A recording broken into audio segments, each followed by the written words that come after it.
Tervetuloa taas tänne Leffahullu podcastin pariin.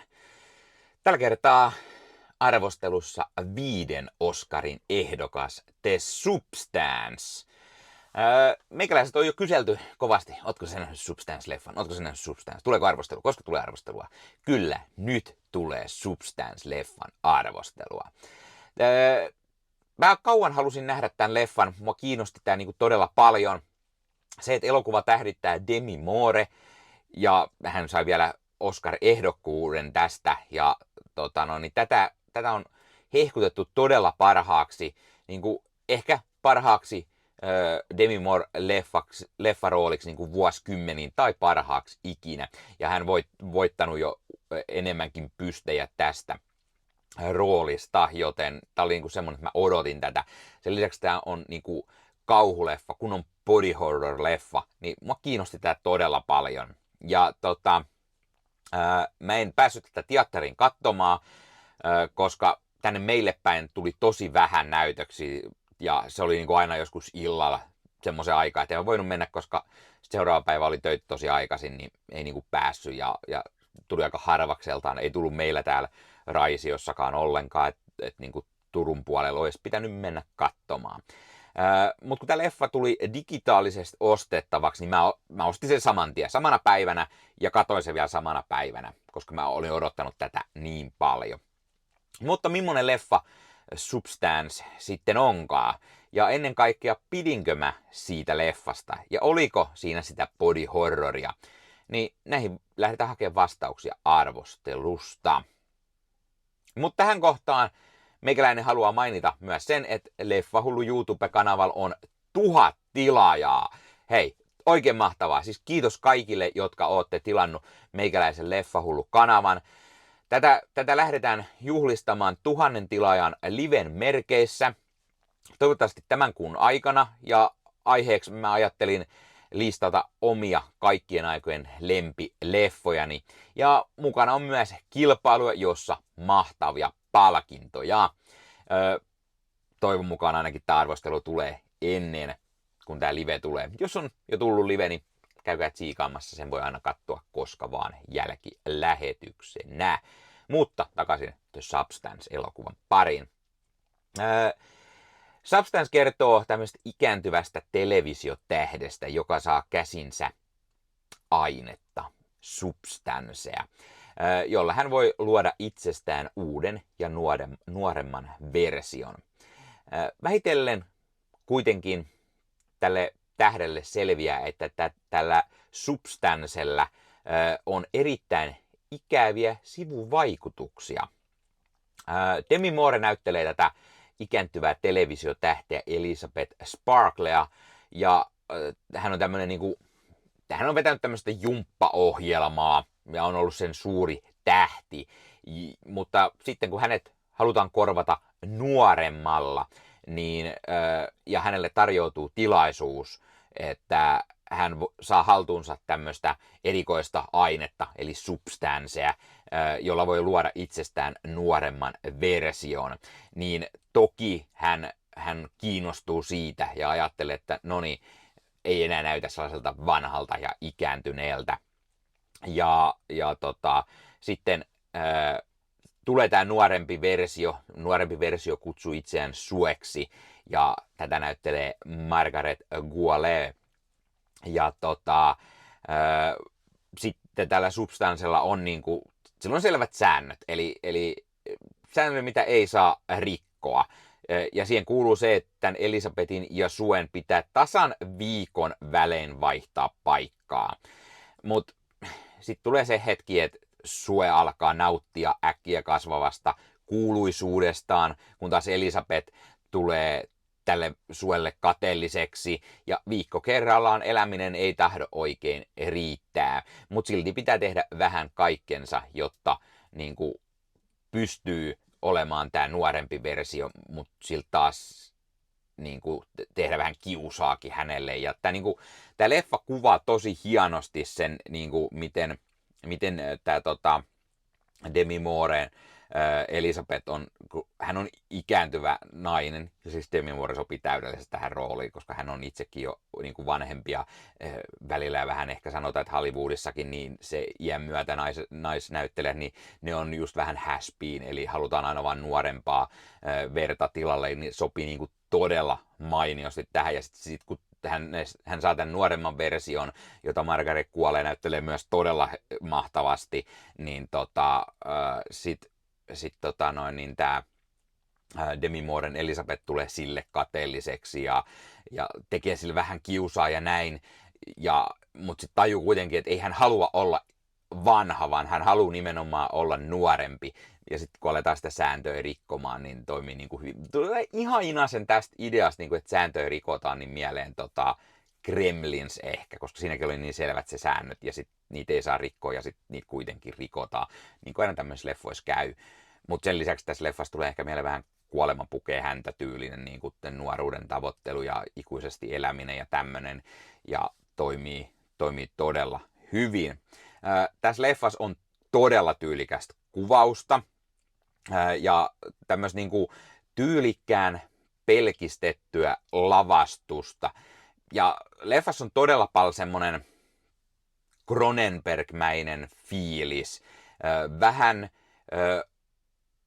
H.R. Geiger tai John Carpenter-tyylistä fiilistä. Se on vähän niin kuin sekoitus Videodrome, The Thingy, Kärpästä. Sitten pikkusen ehkä Alienia ja sitten niin kuin mä sanoin, tää Kuolema pukee häntä -leffa. Ja tää on niin kuin todella kantaa ottava. Kaiken maailman kauneusihanteita ja sitä viihdebisnestä ja miten raadollinen se voi olla ja just Hollywoodin kauneusihanteet ja sitten nämä niinku, että ei voi olla, niinku, että vanhana naisena ei saa enää rooleja ja näin. Tämä on, niinku, tää on tosi mahtavasti onnistunut satiiri myös samalla, että tämä on tämmöinen body horror leffa. Ja tämä niinku onnistuu mainiosti ottamaan kantaa tässä. Heti leffan alkumetreillä tuli semmoinen fiilis, että ai että mä oon niinku kaivannut Demi Mooren leffoja. Ja niinku Demi Moore, kun se tulee tässä leffan alussa jo niinku ruutuun, niin oli semmoinen, että oikeasti hitto mikä niinku presence ja niinku miten mahtava hän on. Ja sitten leffan edetessä, niin ai että miten herkullinen roolisuoritus. Ja mä kyllä ymmärrän, miten hän sai Oscar-ehdokkuuden.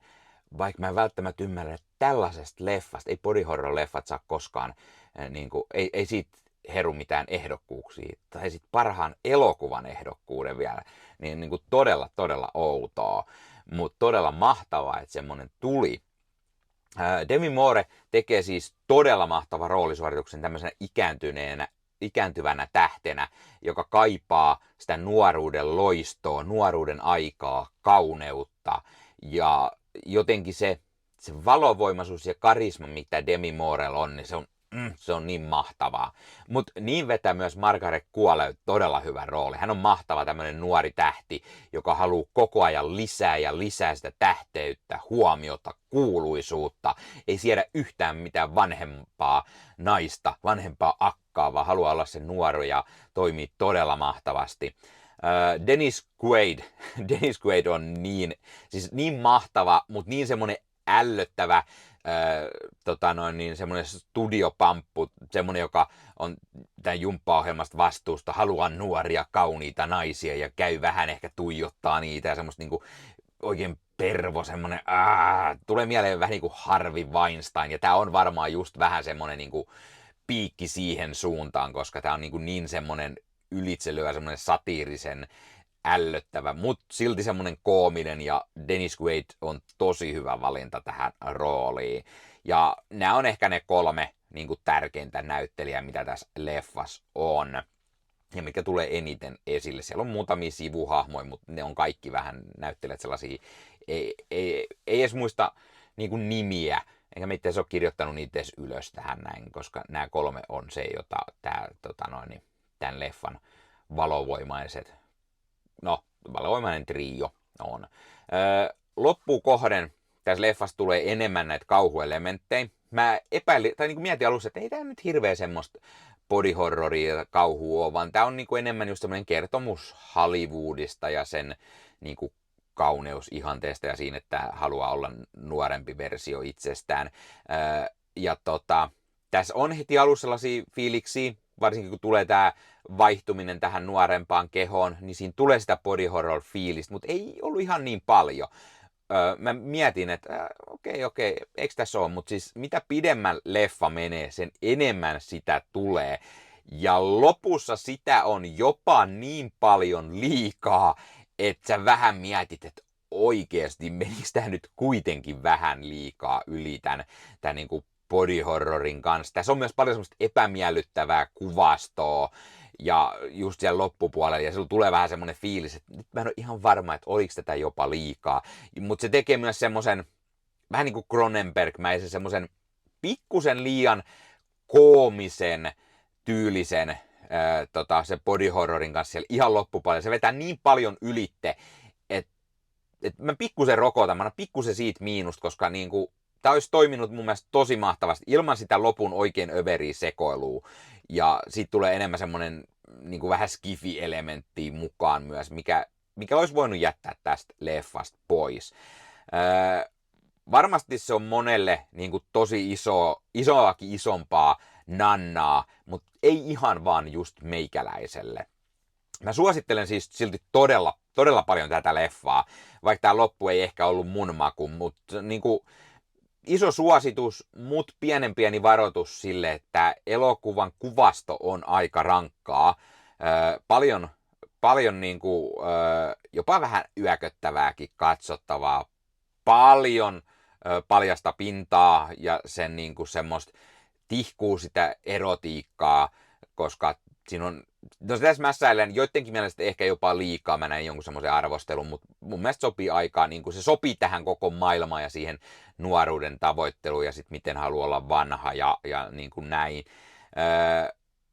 Ja kun tää on onnistunut semmoinen satiiriviihdebisneksestä, kauneusihanteista, miten paljon voidaan mennä näiden kanssa yli, miten ne voi tulla pakkomielteeksi ja ne on onnistuneesti, mutta se inasen liikaa sitä body horroria, niin kuin mä sanoin.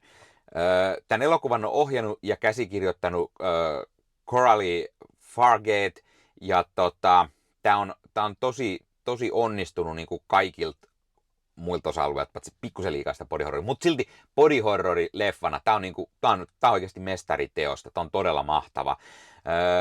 Ja täytyy vielä mainita Raffertyn musiikit, jotka ne oikeasti ne tunkeutuu ihon alle tässä leffassa ja se on niin kuin tosi hyvin, se musiikit tuo se semmoisen fiiliksen ja ne näyttelijät on uskomattomia rooleissa ja mä haluan nähdä lisää Demi Moorea niin kuin nyt seuraavien vuosien aikana. Nyt toivottavasti hän saa Oscar-pystin tästä roolista ja saa vielä niin kuin, vanhemmalle jälleen vielä enemmän leffarooleja ja on todella ansainnut ne roolit ja niin kuin paluu taas ison tähteyteen, niin hitto, yes, semmoista.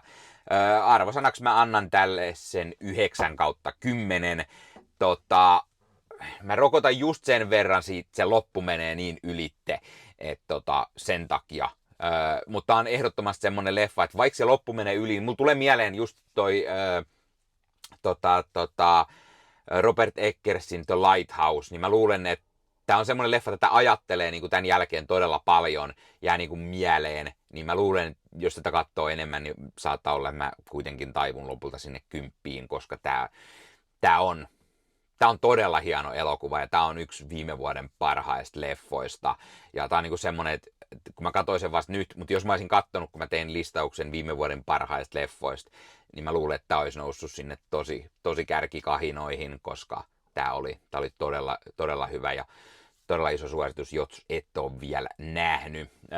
Todennäköisesti on jo nyt tässä kohtaa myös digitaalisesti vuokrattavana. Toki tästä leffasta on myös tullut jo fyysinen julkaisu, eli ehdottomasti tämän leffan saa käsinsä, jos sen haluaa nähdä. Pistä kommentteihin, oletko sä nähnyt elokuvan The Substance? Mitä mieltä sä oot siitä? Tykkäsitkö? Et? Miksi et? Mitä mieltä sä oot sen leffan roolisuorituksista? mitä mieltä sä oot Demi Mooresta? Haluatko sä nähdä Demi Moore lisää? Tai mikä on sun suosikkei Demi Moore-leffoja tai roolisuorituksia, mitä hän on tehnyt? Entä Margaret Qualley, mitä mieltä hänestä, hänen roolisuorituksestaan tässä? Tai mitä muita hyviä rooleja hän on vetänyt? Tai onko tämä teikäläisen suosikkeja viime vuoden leffoista? Tai onko tämä semmoinen, että ei pysty katsomaan missään nimessä enää uudestaan tai et edes aio koskaan katsoa? Pistä kommentteihin. Ja hei, jos katsot YouTuben puolelta, niin pistä peukkuu, jos pistä kanavatilauksen, muista kellosta päälle. Näitä aina, koska tulee uusia videoita ja sen lisäksi auttaa kanava kasvamaan. Eli kiitos kaikille, jotka olette kanavan tilanneet. YouTuben puolella siellä on jäsenyydet, superominaisuudet päälle. Sieltä voi jäsenet tulla kanavan jäseniksi ja sieltä saa erikoismainintaa esimerkiksi tohon nimen, kun on kanavan jäsen ja sit saa erinäköisiä hyviä asioita. Näkee ennakkoonkin. Esimerkiksi tämänkin on nähnyt varmasti jo aikaisemmin, jos on kanavan jäsen, tämän videon sieltä ja muita videoita tulee. Esimerkiksi täällä on paljon täällä leffahuoneessa kaiken näköistä, mistä on tulossa lähiaikoina varmasti video, niin niitäkin näkee sitten ennakkoon, kun on kanavan jäsen. Joskus tulee jopa pelkästään jäsenille tarkoitettuja videoita. Ja sen lisäksi on kaikki korostettuja vastauksia ja tila ja tämmöisiä merkkejä ja muuta kaikki. Kyllä te tiedätte YouTube-juttut. 0,99 € kuussa tai 2,99 € kuussa, niillä saa erinäköisiä asioita, kun tilailee tai on kanavan jäsen. Ja niitä supertykkäyksiä, superkommentteja, kaikkea voi laittaa, niin siitä tulee muutamat kymmenet sentit sitten tähänkin suuntaan, eli kiitos kaikille, jotka olette niitä laittaneet. Ottakaa Leffahullu somekanavat haltuun, Instagrami, TikTokki, Facebook-sivusto, jäne. Meikäläinen tekee Marvel Podcast Suomea, Star Wars Podcastia ja sitten sen lisäksi meikäläinen kuuluu Leffamediaan, jos on yli 30 sisääntuottajia, jotka rakastavat leffoja ja sarjojen katsomista, niiden arvostelemista ja kaikkeen leffoja ja sarjoihin liittyvää. Sieltä löytyy leffa- ja sarja-aiheiset uutiset, huhut, trailerit, sieltä löytyy haastatteluja, kaikennäköistä leffa- ja sarja-aiheesta. No niin, tämä oli Leffahullu podcast tällä kertaa. Ei muuta, ensi kertaa. Se on moro.